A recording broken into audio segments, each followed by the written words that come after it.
Hi views, ఈరోజు రాగండి చేపల పులుసు ఎలా తయారు చేయాలో మనం ఈరోజు ఈ వీడియోలో చూద్దాం. ముందుగా కిలో చేపల్ని ఇలా ఫ్రెష్గా కడిగి ముక్కలుగా కట్ చేసుకోవాలి. కొత్తిమీర, ఉల్లిపాయలు, పచ్చిమిర్చి, అల్లం వెల్లుల్లి పేస్ట్, టమోటా, కొబ్బరి పేస్ట్. ఇప్పుడు మనం రాగండి చేపల పులుసు ఎలా తయారు చేయాలో మనం ఇప్పుడు చూద్దాము. ఇప్పుడు మనం ఆయిల్ వేసుకుందాము. ప్యాన్ ఆల్రెడీ పెట్టేసుకున్నాము. సరిపడినంత ఆయిల్ యాడ్ చేసుకోవాలి. ఆయిల్ హీట్ అయింది కదా, ఆల్రెడీ మనం ఉల్లిపాయ ముక్కలు కట్ చేసుకున్నాం కదా, ఆ ఉల్లిపాయ ముక్కలు వేసుకొని మొత్తం ఫ్రై చేసేసుకోవాలి.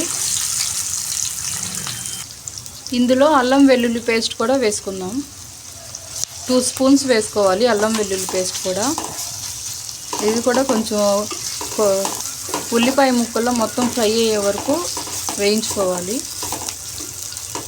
ఇందులో ఇప్పుడు టమోటా ముక్కలు కూడా వేసుకుందాము.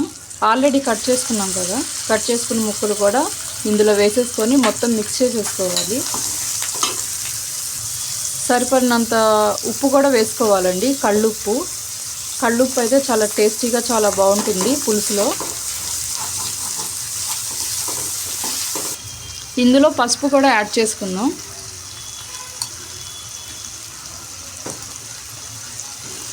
పసుపు కూడా యాడ్ చేసుకొని మొత్తం ఇలా మిక్స్ చేసేసుకోవాలి.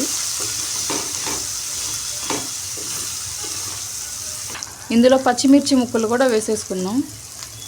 ఆల్రెడీ కొబ్బరి పేస్ట్లా చేసుకున్నాం కదా, ఆ పేస్ట్ కూడా వేసేసుకున్నాము. వేసేసుకొని మొత్తం ఇలా మిక్స్ చేసేసుకోవాలి.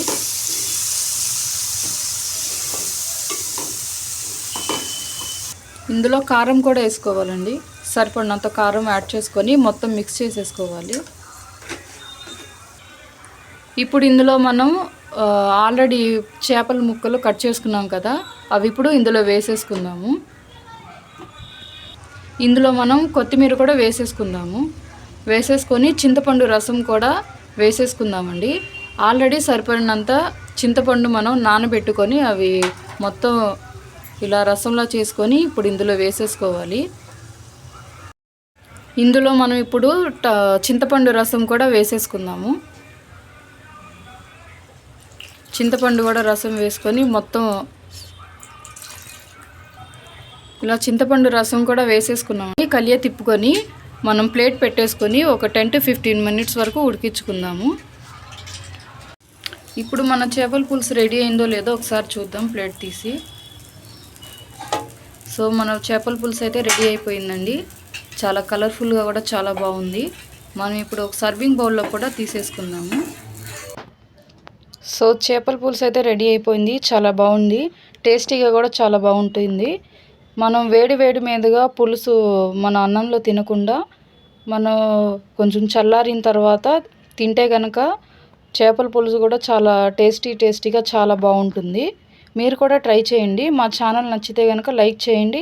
మరిన్ని వీడియోస్ కోసం మా ఛానల్ని సబ్స్క్రైబ్ కూడా చేయండి.